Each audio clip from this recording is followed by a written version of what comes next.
Estamos começando mais um programa Tira Dúvidas ao vivo nessa sexta-feira abençoadíssima aqui. Sexta-feira que tá meio polvorosa aí, porque a gente tá bem pertinho aí das eleições que vão acontecer segunda-feira, né? Um dia muito importante para nossa nação, para o nosso país. Pois é, esse programa também está sendo transmitido aqui pelo nosso YouTube, Rádio Vinha FM. Você pode nos acompanhar, nos assistir lá, tá bom? E aqui nos ouvir no rádio também. Participar, tô aguardando as perguntas. Estão chegando algumas aqui, eu tô esperando a sua pergunta também.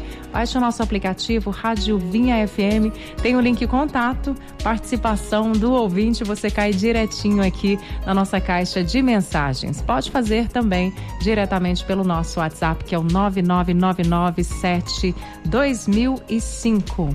Pastor, bom dia, tudo bem com o senhor? E então, Raquel, bom dia. Graças a Deus, tudo bem. E bom dia a cada um dos nossos ouvintes. Fique conosco, porque certamente Deus vai falar conosco pela sua palavra. A sua pergunta, ela é uma santa provocação da própria palavra. Quando Deus coloca algo no seu coração, é porque Ele está planejando, e Deus trabalha por perguntas. E à medida que Deus gera coisas no seu coração, que nós chamamos de dúvidas, é o elemento necessário para que, através da sua pergunta, Deus fale. E quando você me pergunta, você me dá o privilégio de recorrer e articular meus argumentos, recorrer à própria palavra de Deus para as respostas que ela tem para nós. A palavra de Deus, ela é vida, ela é alimento, ela é a verdade de Deus, ela é o próprio Deus. Deus e a palavra são a mesma coisa, e quando nós pronunciamos a palavra e a palavra vai, o próprio Deus está indo com ela. Então não saia daí. Eu vou aqui através das ondas radiofônicas, da internet, eu vou enviar a palavra de Deus e ela vai te alcançar, pode ter certeza. Eu espero aqui não meramente responder às curiosidades, mas proclamar a palavra de Deus, ser um carvalho de justiça que sustenta a palavra de Deus na justiça de Cristo. Amém? Amém, pastor. Sim. Então, olha, teve uma pergunta que repercutiu muito e acho que tem tudo a ver com o momento, que é a pergunta da Lília, que inclusive o senhor respondeu no Instagram, mas quem não acompanha ainda tá perdendo, hein? Acompanhe lá o Instagram do pastor Luiz Rigonato com Z, tá? Tem muito conteúdo, tem inclusive a resposta dessa pergunta, mas que ele vai trazer hoje aqui para você, aqui para as ondas do rádio. É a pergunta da Lília, pastor. Ela quer saber o seguinte: o que é que Deus tem a ver com a política? O que eu disse é muito mais do que você imagina. Deus tem um projeto político para o mundo inteiro. Na oração do Pai Nosso, Ele nos ensinou a orar: Pai nosso que estais no céu, santificado seja o teu nome, venha o teu reino. Olha só, é porque nós demonizamos e tornamos a palavra política muito negativa, pejorada. E a palavra política é a arte de governar com justiça e equidade os povos. Para nós, talvez seja sinônimo de corrupção, perversidade, injustiças sociais. Não, deixe isso para os maus governantes. Quanto a Deus, Ele quer um reino perfeito. E nós devemos, para quem que nós devemos orar para ser eleito? Não, nós devemos orar para que venha o reino do Senhor. E é claro que nós temos a responsabilidade de orar por um futuro abençoado do nosso Brasil. Essa é a nossa responsabilidade. Se nos tornamos omissos e indiferentes a isso, acredite, nós estamos cometendo pecado contra o povo brasileiro. Em 1 Timóteo capítulo 2, o Senhor fala que essa é a vontade de Deus, que façamos intercessões, orações por todos os homens, e especialmente para aqueles que se encontram investidos de autoridade. É assim que a Bíblia diz. Para que tenhamos uma vida quieta, sossegada e mansa, com toda piedade e respeito. Agora, se você fica indiferente e prefere demonizar a política e anular o seu voto, olha, um voto nulo é pecado, acredite nisso. Quando você vota de maneira nula, você está achando que você está tendo uma atitude positiva para cima. Não, é uma atitude negativa. Você está permitindo que os maus governem, ou então você está atestando incompetência, incapacidade de escolher de maneira correta. E Deus tem muito mais a ver com o momento que nós estamos vivendo do que você imagina. Em Provérbios capítulo 28, versículo 16, está escrito assim, olha, eu vou abrir a minha Bíblia. Provérbios 28, versículo 16. Preste bem atenção. Antes, ou como advertência, antes de se omitir no seu voto, antes de achar que isso não é solução, a palavra de Deus diz assim, que um governante sem inteligência, ele multiplica as opressões de um povo desta nação. E o governante que aborrece o suborno e o dinheiro ganho de maneira ilícita, olha, ele prolongará o seu governo. Então não podemos dizer que nós estamos usando a nossa função pastoral para induzir as pessoas ou forçar as pessoas a votarem. Não, cada um vota como quer. O que eu disse, se você não quiser votar, é uma escolha sua, mas não é uma escolha de alguém que quer o bem de uma nação. Então isso é tão importante. Você fica pensando, querendo ou não, gostando ou não, a maioria das pessoas demoniza e não gostam da política. Vocês vivem pela política, o lugar onde você mora, o país onde você habita.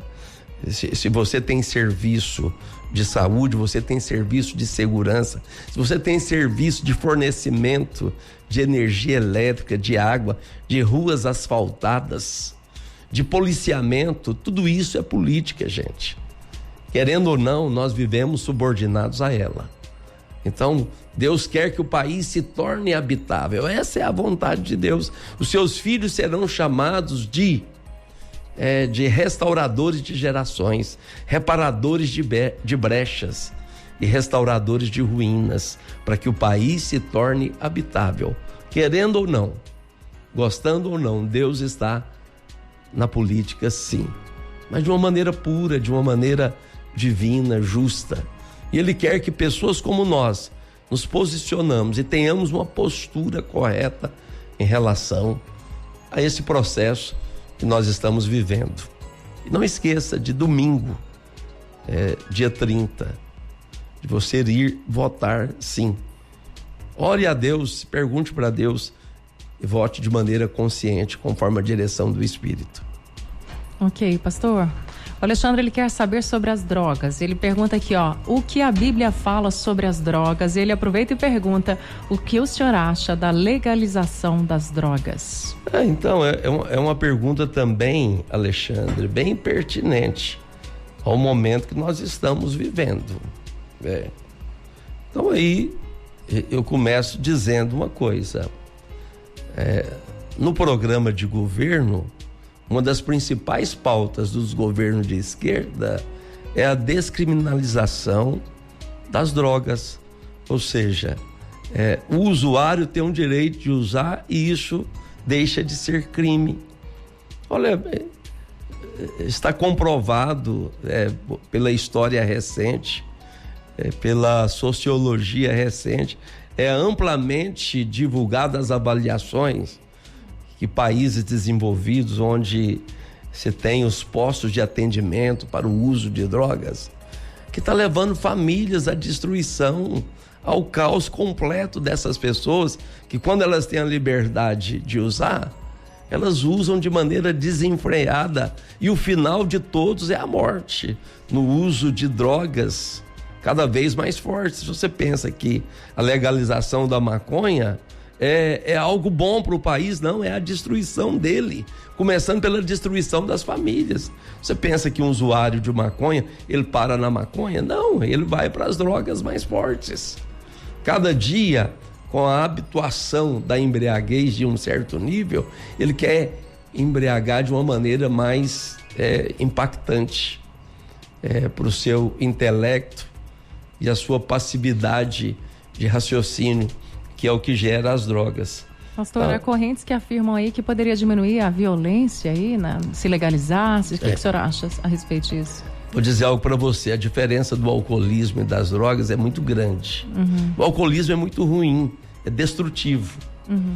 Mas as drogas vão além disso.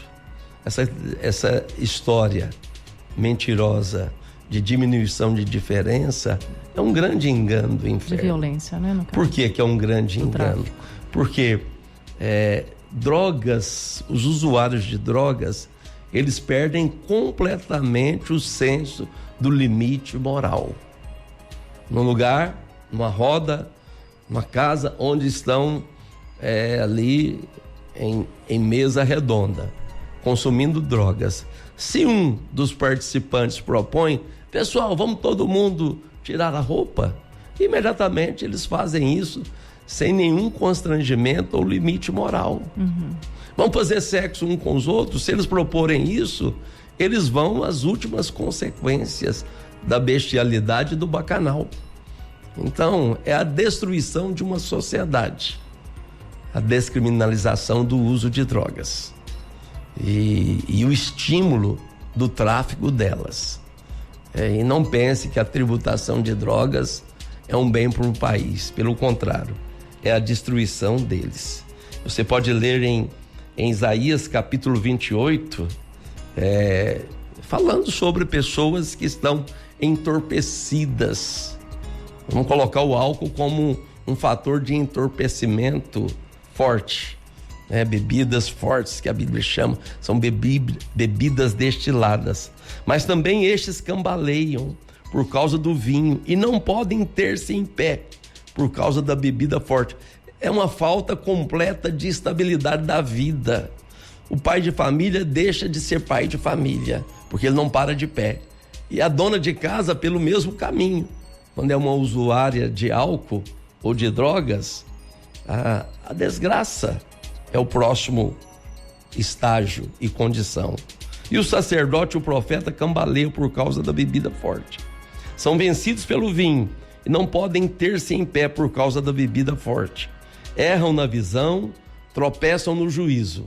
Essa é a desgraça de uma nação, de uma família ou de qualquer instituição onde os seus líderes se entregam a drogas ou a bebidas. Eu estou falando de entrega. A bebida é sem moderação, sem os limites estabelecidos. Então, assim, e lá diz que todas as mesas dos consumidores de drogas e alcoólatras estão cobertas, estão cheias de vômito. E não há lugar para tanta imundícia. Que Deus guarde o nosso país da legalização e da descriminalização do uso de drogas. Ok, pastor. Tem um ouvinte aqui que é ex-usuário de drogas, né? Ele diz que Jesus o libertou e ele lamenta saber que haja, assim, políticos que propõem a liberação das drogas. Ele sabe o quanto ele sofreu nesse vício terrível. É lamentável que exista que essa possibilidade, né? É terrível. Vai ser assim, o início de uma rota de decadência, né? Para a bancarrota de uma sociedade estabelecida. E países onde isso aconteceu, os investimentos, os fundos de investimentos para controle disso se tornam cada vez mais caros. E em países de economia emergente se torna inviável, porque o custo é altíssimo. Porque o uso de drogas e o drogado ele é tido como uma doença. Aí socialmente o governo tem que arcar. No final vai ser a pobreza da nação inteira, porque dinheiros que eram para ser investido em infraestrutura tornam-se aprovação de pautas e, digamos, de pautas orçamentárias, se canaliza muitíssimo dinheiro para as frentes de socorro a usuários e a químico-dependentes. Então temos que ver com prudência e com sabedoria. Então vote certo, vote com sabedoria. Ok, pastor, olha só, a gente tem mais uma pergunta aqui, a pergunta da Rosana. Ela quer saber qual dos sinais dos fins dos tempos já se cumpriram ou estão se cumprindo agora. Mas a gente vai saber depois do nosso intervalo comercial, tá? Não saia daí, mande a sua pergunta aqui pra gente, para o nosso WhatsApp 999972005. Eu quero te convidar a seguir também o Instagram do pastor Luiz Rigonato com Z e o meu, Raquel de Lima Oficial. A gente vai para um rápido break, daqui a pouco a gente volta.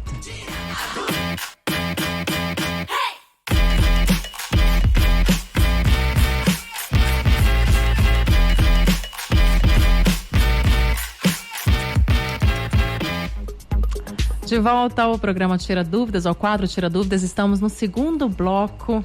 Hoje é um dia muito especial, como todos os dias, né? Sexta-feira linda, abençoada, com a graça de Deus. E a gente deixou uma pergunta aqui no ar, né? E eu quero que você mande a sua pergunta, tá? O nosso WhatsApp é o 999972005. Fique com a gente aqui. A última pergunta, pastora, a deixada no ar anterior, é a respeito dos fins dos tempos, né? Os sinais do fim do tempo.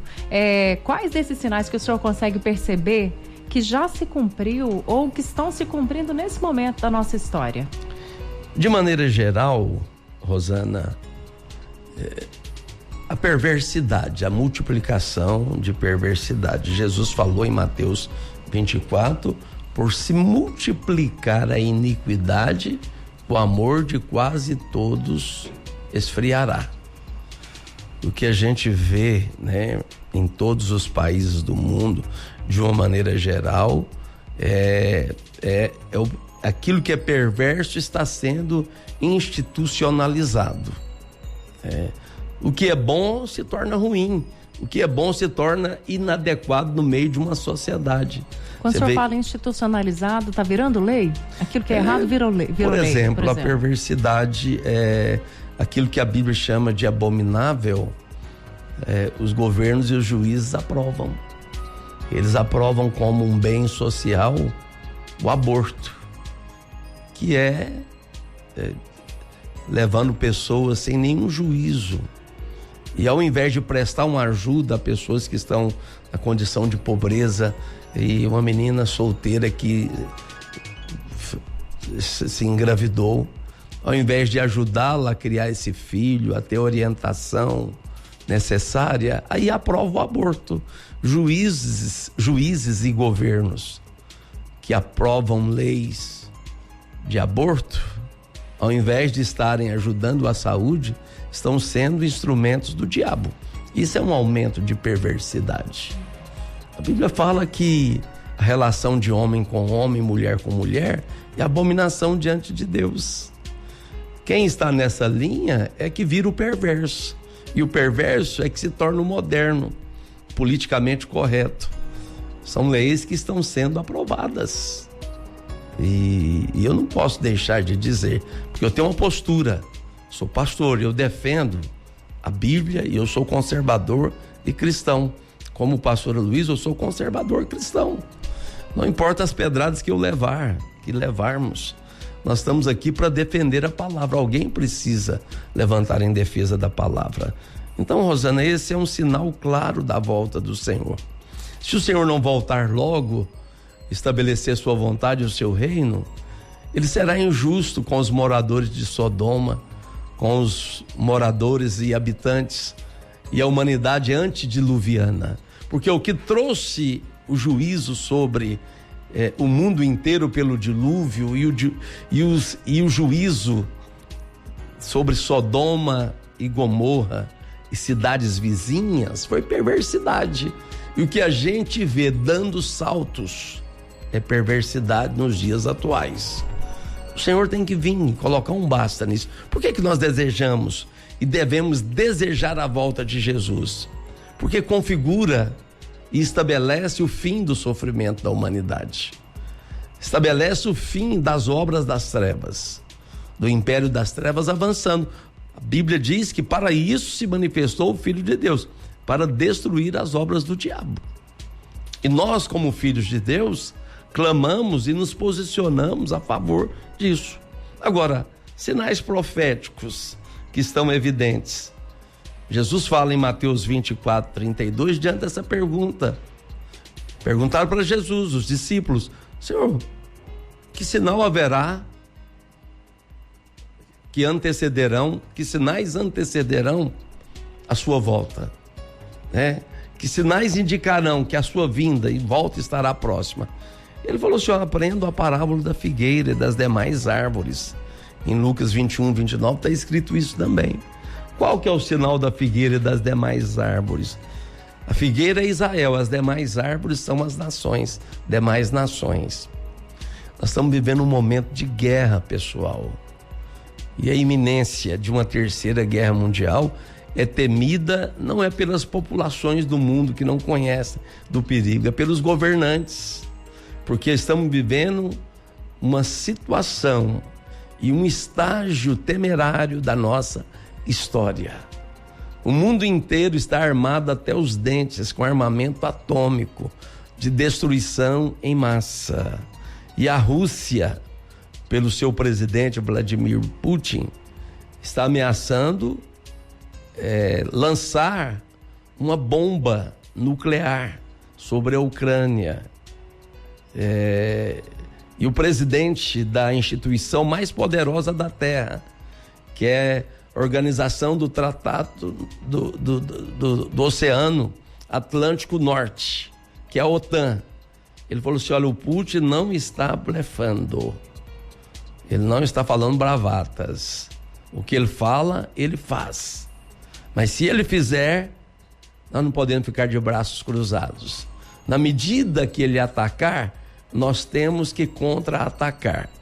Então, Rosana, aprenda: guerras e rumores de guerras.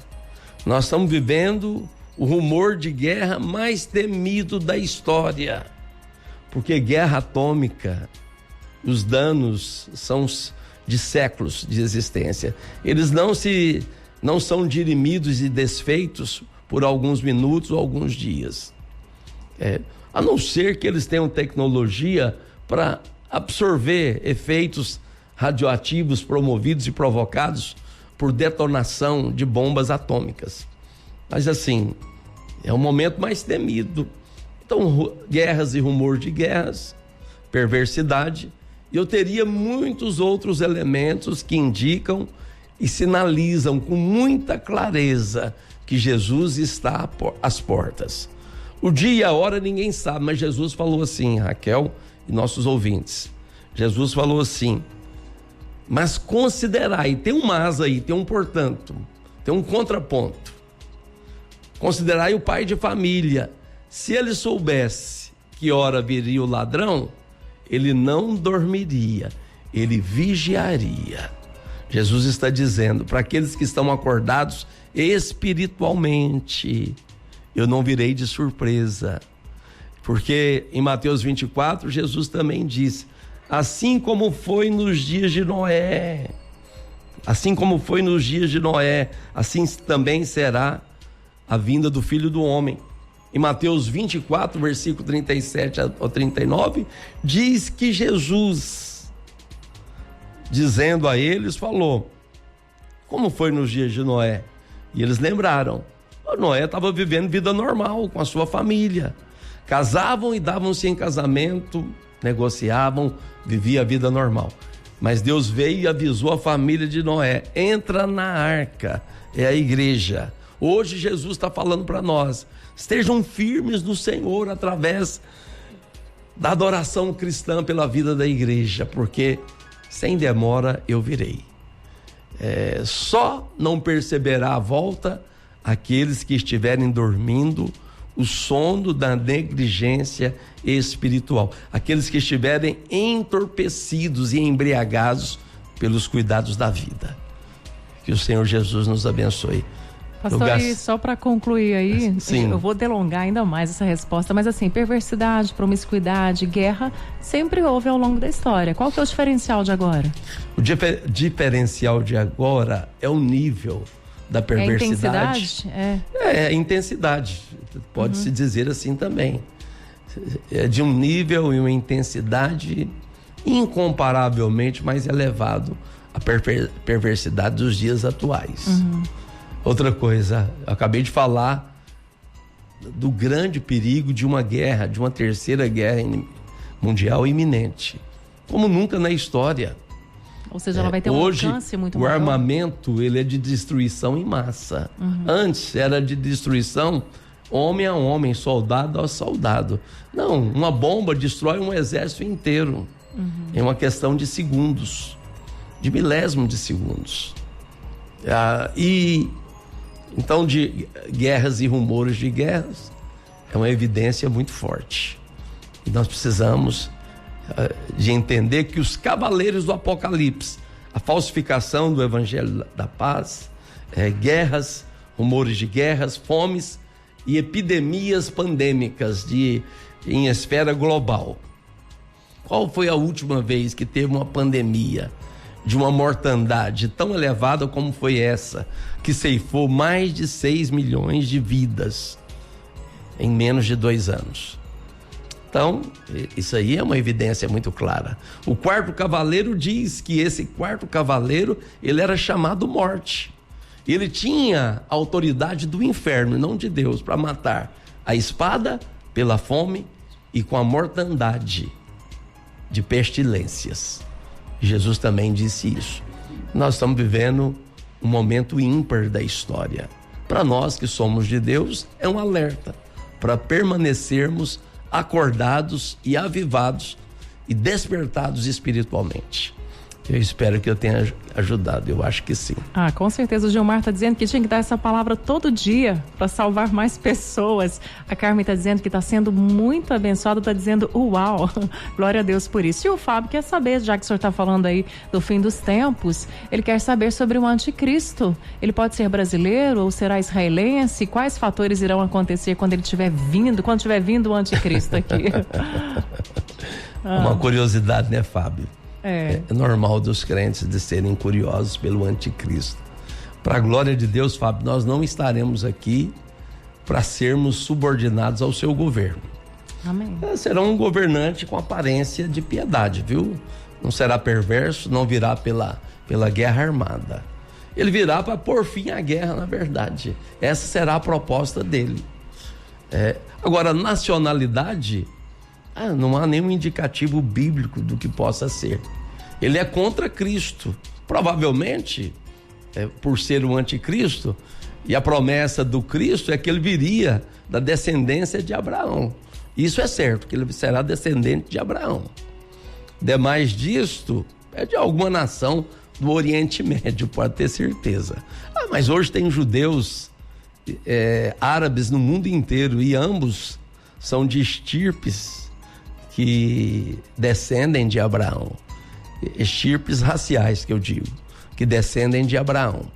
Então ele virá com propostas de paz, e por um tempo parece que ele colocará ordem na terra, mas terá controle absoluto.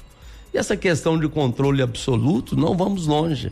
Vamos falar de uma cidade aqui, Aparecida de Goiânia.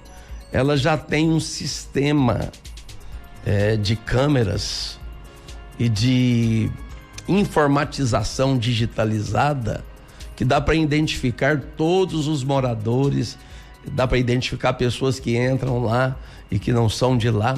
Mas por que não está funcionando? Por uma questão de legislação institucional, por uma questão de privacidade. E o anticristo, ele terá tecnologia de última pedida a serviço dele. Ele terá um controle absoluto, como a China hoje já tem. Na China você não muda de bairro sem antes preencher relatórios, responder questionários na prefeitura de cada cidade.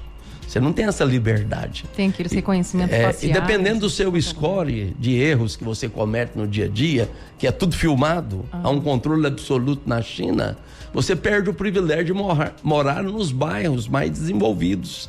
Você perde o privilégio de crédito, de juros bons. Porque o governo ele já estabelece um score no qual há um controle absoluto sobre cada habitante dos 1,5 bilhão de pessoas que moram na China.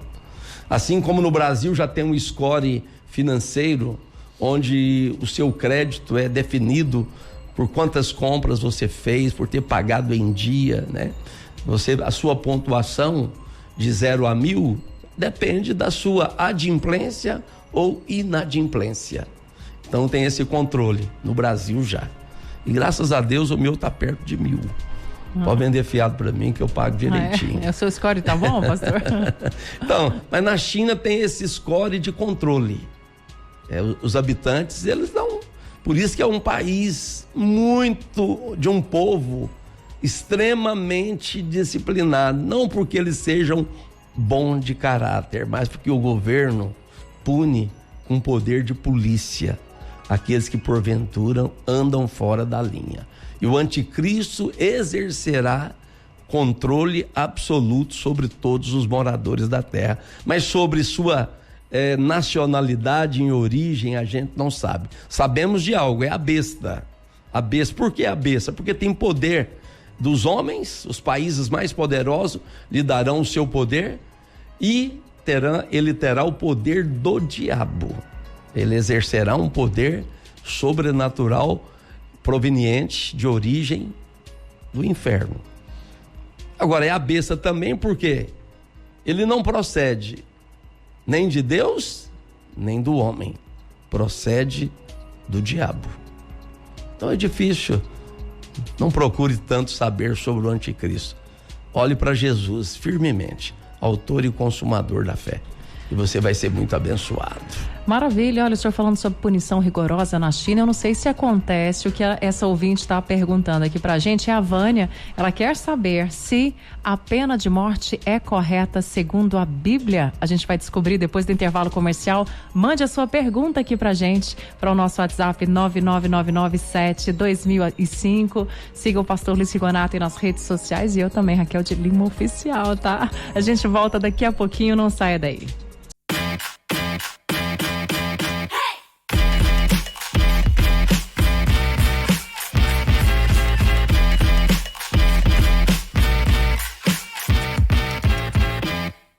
Terceiro e último bloco do quadro Tira Dúvidas ao vivo nessa sexta-feira abençoada. Obrigada aí pela sua participação. Continue participando. A gente está transmitindo esse conteúdo ao vivo no nosso canal do YouTube, Rádio Vinha FM. Você também pode acompanhar respostas como essa no Instagram do pastor Luiz com Z Rigonato, tá bom? E a gente deixou no ar aqui a última pergunta. A última não, né, gente? A última daquele bloco é a da Vânia e ela quer saber, pastor, o senhor estava falando aí da China, do rigor, né, de muitos países aí, ela quer saber se a pena de morte é algo correto segundo a Bíblia. Olha, em primeiro lugar, mas para que o país se torne habitável, a pena de morte é um elemento do governo. E países que tiram do seu programa de governo a penalidade da pena de morte, eles estão contra Deus. Em Romanos capítulo 13 está escrito, bom, eu vou ler primeiro Gênesis 9, versículo 6. Isso aqui antecede muito a lei. Noé, ele viveu no tempo da graça. Noé achou graça diante de Deus. É o que a Bíblia diz. E quando ele voltou do dilúvio, Deus determinou para uma civilização boa e justa. Ele disse assim, Gênesis 9, 6. Se alguém derramar o sangue do homem, pelo homem se derramará o seu, porque Deus fez o homem segundo a sua imagem. Ah, mas isso é coisa da lei. Não. Antecede a lei. Antecede muito a lei. Agora, pastor, mas e na graça? Então, na graça eu mostro para você. Romanos capítulo 13. A igreja luta pela vida, pela transformação de pessoas. transformando um homem perverso em um homem de bem. O homem da sarjeta, Deus o levanta e coloca ele sobre príncipes, ao lado de príncipes. Essa é a vontade de Deus. Mas há casos e casos. Cada um faz a sua escolha. E a palavra de Deus fala assim, que todo homem seja sujeito às autoridades superiores. Porque não há autoridade que não proceda de Deus. De modo que aquele que se opõe à autoridade resiste à ordenação de Deus. E os que resistem às autoridades fazendo o que é perverso e é mal, eles vão trazer sobre si mesmos condenação. Então não sou eu que determino essas coisas. É a palavra de Deus que diz.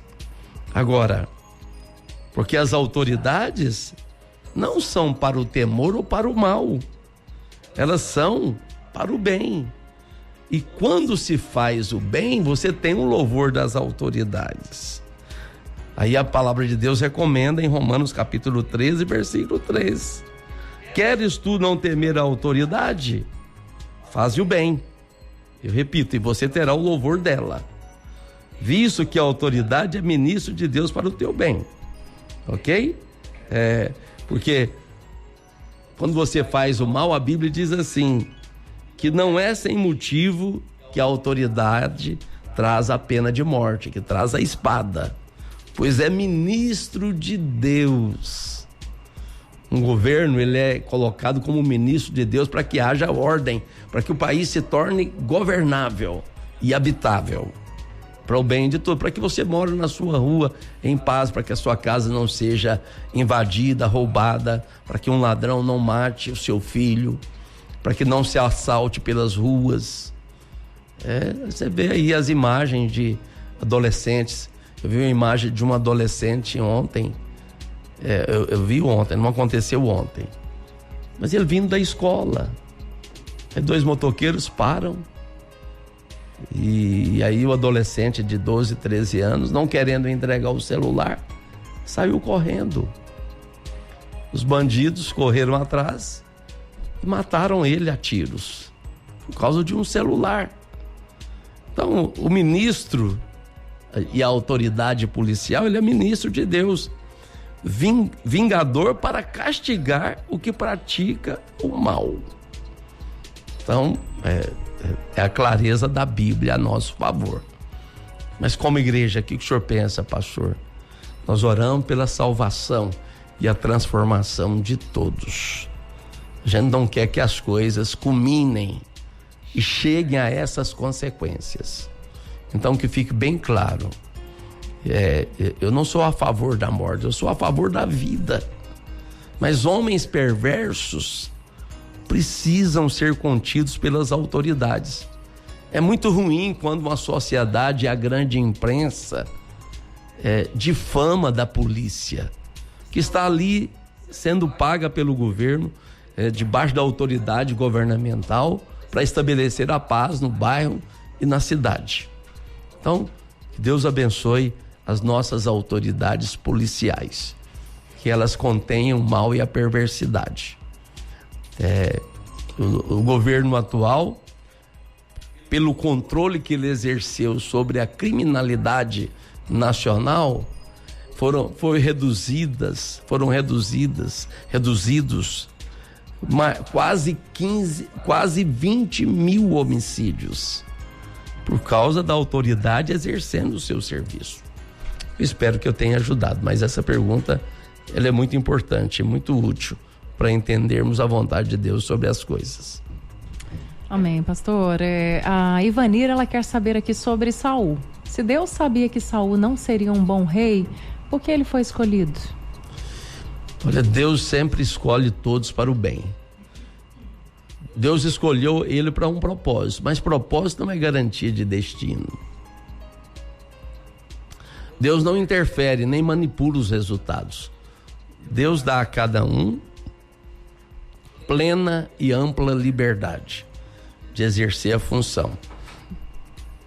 É claro que às vezes a gente fica pensando em Saul, em outros reis perversos. Se a autoridade procede de Deus, como acabamos de falar na última resposta, por que existem homens que sobem ao trono do poder e exercem tão mal a sua autoridade? Deus fala, Deus ele é pela autoridade em termos de função e não em termos de pessoa. É claro que se alguém sobe a posição da autoridade e a exerce mal, ele vai tratar e vai ser tratado por Deus, vai responder diante de Deus pelo exercício errado da sua autoridade. Deus escolheu de fato Saul. E a Bíblia diz que ele foi transformado em um outro homem, porque no tempo o Espírito Santo não habitava nas pessoas, mas vinha sobre elas. E o Espírito veio sobre Saul. No final do seu primeiro ano de governo, ele desvirtuou completamente o propósito. Propósito não é garantia de destino. Não é porque Deus tem um propósito para a sua vida que está garantido que você vai chegar ao final cumprindo plenamente o propósito para o qual você foi estabelecido. Agora, Deus não pode interferir e ficar manipulando todos os resultados da nossa existência. Uma das coisas mais grandes dadas por Deus é o direito e a liberdade de ir e de vir. Você pode até ter sido, e eu creio que sim, soberanamente escolhido por Deus, mas as escolhas pessoais são por sua conta. Nós estamos aqui fazendo um serviço. Eu estou aqui, Pedro Fonseca está aqui do meu lado, como meu filmmaker, e a Raquel como a minha a âncora do programa, né? Está intermediando aqui, fazendo as perguntas. Cada um escolheu estar aqui, mas poderíamos ter escolhido diferente o rumo do nosso dia, e assim Deus não interfere nessas questões. Pastor, mas pelo bem da humanidade. Pois é, como Deus é grande, a gente não explica isso, mas eu creio que é de uma sabedoria imensa. Lá no passado da eternidade, sem limites de data, o diabo escolheu ser Lúcifer e Deus não o impediu.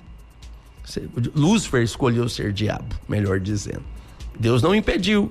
Adão e Eva escolheram a árvore do conhecimento do bem e do mal, e Deus não interferiu.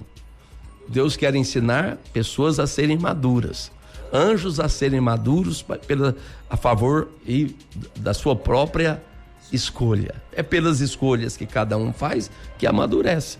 E Saul, Deus sabia. A presciência de Deus não interfere no resultado do jogo. Deus é tão leal, tão justo, que ele deixa a vida tomar o seu curso, e ele espera que homens levantados por ele decidam e respondam adequadamente. O presidente que vai ganhar a eleição, que vai ser eleito no próximo domingo, ele está na mão dele, em grande medida, o futuro do país. E como ele vai responder, Deus vai abençoar à medida que ele responder segundo a vontade de Deus, mas não vai interferir no outro resultado. Mas acredite, reis perversos e tiranos se levantaram e caíram. A Bíblia diz: é Deus que estabelece e é Deus que remove. Dele é a sabedoria e dele é o poder, e a ele nós nos submetemos. Maravilha, anota essa frase aí para vocês colocarem no Instagram. Gostei muito. Propósito não é garantia de destino. Deus não tira o nosso livre-arbítrio aí ao longo da nossa caminhada. Pastor, são 10h24. Eu vou colocar mais uma pergunta aqui para a gente poder orar. É a pergunta aqui do Roberto. Ele quer saber o seguinte, pastor: as pessoas que morreram em tragédias estavam destinadas a isso? Provérbios Eclesiastes capítulo 8, versículos 5, 6 diz assim que para todo propósito há um tempo determinado. E lá diz claramente, há tempo de nascer e há tempo de morrer. Há tempo de plantar e de arrancar o que se plantou. Então, mas pode haver uma interferência na colheita? Sim, se alguém pôr fogo na colheita antes do tempo de arrancar o que se plantou, ele vai comprometer o tempo certo que se deveria colher. Agora, e a morte? Alguém que morre num acidente de trânsito? Eu coloco aqui para você, eu vou pintar o quadro com clareza. Alguém bebe além do que devia beber e dirige quando não deveria dirigir, quando se está embriagado. Ele vai provocar um acidente e às vezes vai morrer e matar outros. Nenhum daqueles estavam determinados para morrer naquele dia. Existe sim fatos prematuros. Fatos prematuros, eu digo, no escopo e propósito de antecipar aquilo que era para acontecer num outro tempo. Alguém que infelizmente dá cabo da própria vida pelo suicídio. Não era o dia dele morrer. E Deus não fica interferindo no resultado dos jogos. Às vezes a gente torce por um time, né? Tá chegando aí a Copa do Mundo. Apesar de eu estar datando aqui o programa. E assim não tem jeito, né? A gente fala, Deus, dá pro Brasil essa vitória dessa Copa, né? Senhor, que venha o Hexa. Você acredita que Deus não interfere no resultado do jogo? Vai ganhar quem tiver o melhor esquema tático, tiver tido mais tempo para o treinamento, os melhores jogadores, a melhor harmonia e unidade de equipes. Então é isso, o futebol, só abrindo aqui um parênteses, Raquel, antes de encerrar, o futebol é considerado o esporte mais imprevisível e o mais injusto de todos. Mas se pode se coordenar resultados, com investimentos, treinamento, coordenação, liderança, harmonia, unidade de equipe e unidade de propósito. A unidade sempre vence, pode ter certeza. Não vou dizer sempre, mas se tem os outros elementos da qualificação de uma equipe, isso acontece. Agora, morte prematura pode acontecer sim. Uma pessoa que morre numa tragédia. A tragédia, elas não estão determinadas, pelo menos do ponto de vista de Deus. São consequências de uma conjuntura de fatos e eventos de um mundo caído. E não estavam determinados para morrer naquela tragédia muitas pessoas. Os que morreram na pandemia do Covid. Não estava determinado? Não estava. Mas nós não estamos mais no jardim do Éden, onde as coisas acontecem de maneira harmoniosa, coordenada, pontual, pontualizada. Se não tiver essa palavra no dicionário, pode colocar, que é muito boa. Hoje nós estamos no mundo caído. Com a queda, o diabo semeou o vírus da morte no jardim, cardos e abrolhos. Acontece na vida de todos. Às vezes, um elemento de acidente, uma eventualidade de tragédia, rouba a vida de milhões de pessoas até antes do tempo determinado para aquilo. Então acredite, é assim. E nós oramos, ora vem, Senhor Jesus, vem o seu reino. Seja feita a sua vontade na terra como ela é feita no céu. Essa deve ser a nossa oração, porque no céu tudo que acontece é muito bom. Então quando Deus estabelece a vontade dele aqui na terra, coisas boas acontecem, a vida de toda uma população, de uma humanidade se prolonga, se prorroga. Que Deus nos abençoe. Maravilha, temos sido muito abençoados aqui mesmo e chegamos ao final de mais um quadro Tira Dúvidas ao vivo, nessa sexta-feira abençoada. Muito obrigada pela sua participação e continuem participando. Desculpem, assim, aqueles que a gente não pôde responder, mas semana que vem tem mais, tá? Agora chegou o momento da oração. Prepara o seu coração aí, pastor Luiz Rigonato vai ministrar agora em forma de oração sobre a sua vida. Glória a Deus, Pai, nós te damos graças por todas as coisas boas que procedem do Senhor. Sua palavra diz que o Senhor tem pensamentos bons a nosso respeito. E os seus pensamentos são mais elevados do que o nosso. Muito obrigado por tantas coisas boas, planejadas, articuladas pelo Senhor. Sua palavra diz em Romanos 8, versículo 32, se o Senhor nos deu o seu Filho para a cruz, para receber toda a ira e justiça divina e julgamento de Deus sobre a humanidade ali na cruz, porventura o Senhor não nos dará graciosamente todas as coisas, porque por sua bondade, a respeito de sua bondade e graça, o Senhor não precisa provar mais nada para nenhum de nós. Sua bondade é infinita, e eu, nessa bondade, nessa dimensão de fé, de descanso, de alegria, de gratidão, de confiança plena na sua bondade, na certeza de que a sua misericórdia nos alcançou hoje. Então, nessa certeza, nós podemos trazer à memória aquilo que pode dar esperança. Eu quero e posso trazer à memória que as misericórdias do Senhor é a razão de não sermos consumidos. As misericórdias do Senhor não têm fim, se renovam a cada manhã. E nessa manhã de sexta-feira, essa manhã bendita, aqueles que oram comigo são abençoados. Eu, Pedro, a Raquel somos abençoados. E a partir de aqui, milhares de pessoas que oram conosco são alcançados pela graça, o favor e a misericórdia divina. Não tem falta de coisa alguma aqueles que buscam o Senhor, porque o Senhor é supridor de necessidades. E o Senhor é o nosso Deus, e o nosso Deus, segundo a sua riqueza em glória, há de suprir em Cristo Jesus cada uma das nossas necessidades. Se há enfermos orando comigo agora, e se eles oram por pessoas que conhecem que estão enfermas, eu envio agora pela autoridade do Senhor uma palavra de cura. E o próprio Deus vai com essa palavra e promove o propósito para o qual ela foi designada, para cura. Se há pessoas endividadas, se há pessoas sofrendo pelo pagamento de juros altos, o Senhor livrará do endividamento. O Senhor livrará e vai prosperar.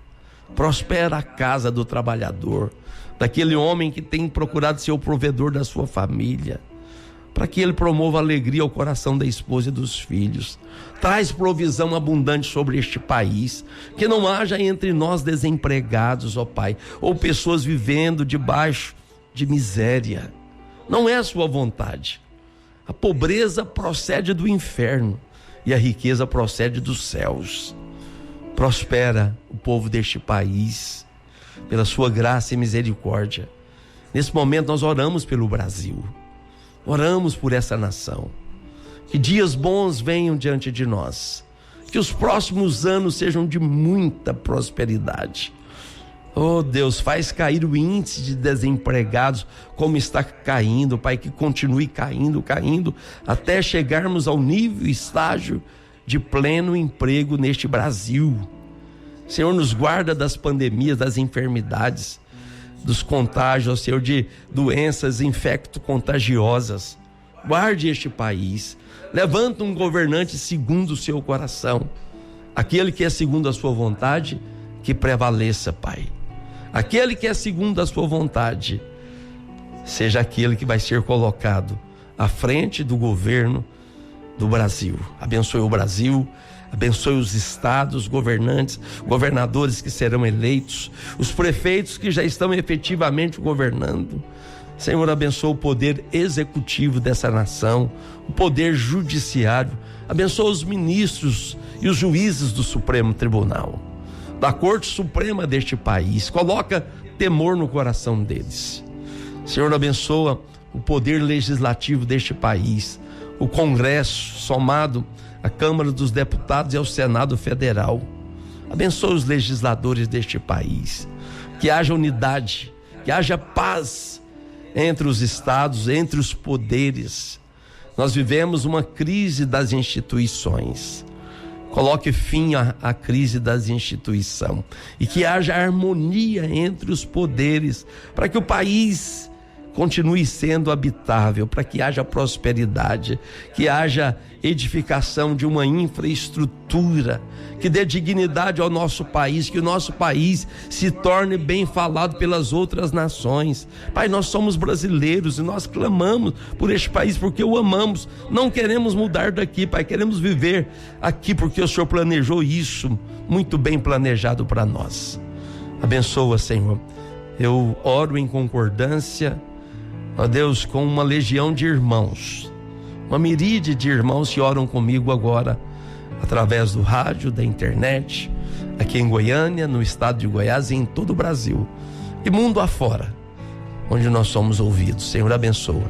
Assim é pela sua vontade. Eu oro por aqueles que estão investidos de autoridade, como a sua Bíblia diz. Abençoa eles. Dê ao coração deles o temor de exercerem um governo para o qual eles foram estabelecidos. Que haja estadismo, um espírito de estadista em cada governante. Oh, bendito Deus da graça, da vida, da glória, da bênção. O Senhor é o Deus que tudo abençoa. O Senhor é o Deus que a tudo faz dar certo. É no Senhor que nós cremos. É no Senhor que nós confiamos. E é ao Senhor que submetemos a nossa vida e toda a nossa casa. Em nome de Jesus. Amém e amém.